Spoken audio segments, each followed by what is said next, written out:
Hi, and welcome back to The Gist. Each summer, we select audience favorites from the Gist archives to share with all of you. This year, we're doing a throwback to our early days with a series on the senses and their impact on our collective well being.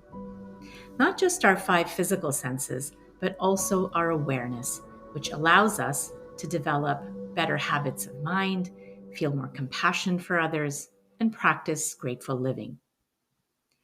Given the degree of upheaval and hyper-partisanship around the world, there's no better time to revisit how we can think about and respond more critically to everything going on within and around us. Whether you've been with us from the beginning or are new to the gist, we hope you enjoy this summer selection. This week, we continue to look at the senses through the work of John Kabat-Zinn. Similar to the extraordinary gift of sight, John also describes hearing as having many layers. He examines the richness of our soundscape, all the many sounds that surround us every day. He brings to life a fall morning where he's sitting and simply trying to hear the sound of the rain outside his house, on the stones, against the windows, the accompanying wind. He challenges us, as he does himself, to just be with the rain. How often do we take a few minutes to be still and actually absorb the sounds that are around us? Unlike our eyes, we can't close our ears as easily, so sounds always filter into our unconscious. The quality of attention we bring to listening is as important as sight. What would we lose by just taking a few moments each day to hear things differently? And what are we losing by not doing so? In the soundscape, we can have a confluence of sometimes contradictory sounds.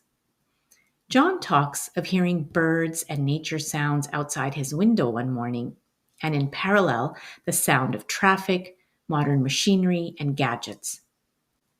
How can we just absorb all these various sounds without judgment or labeling or bringing in the thinking mind? Can we just immerse ourselves in them rather than being separate from them?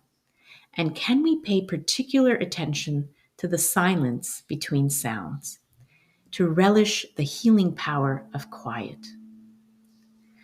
Silence, which we rarely get to experience in our world, is not just a lack of sound. It has its own aliveness that nourishes us deeply if we allow it to do so.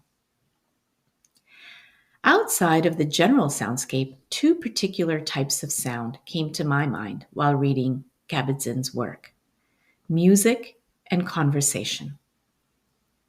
Music is often called the universal language, as it goes beyond knowing any particular vocabulary.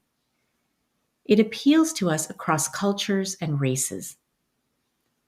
Even without understanding a word of what's being said, we can love a song for its musicality, its rhythm, for its ability to make us want to dance, and its profound ability to evoke an incredible range of emotions.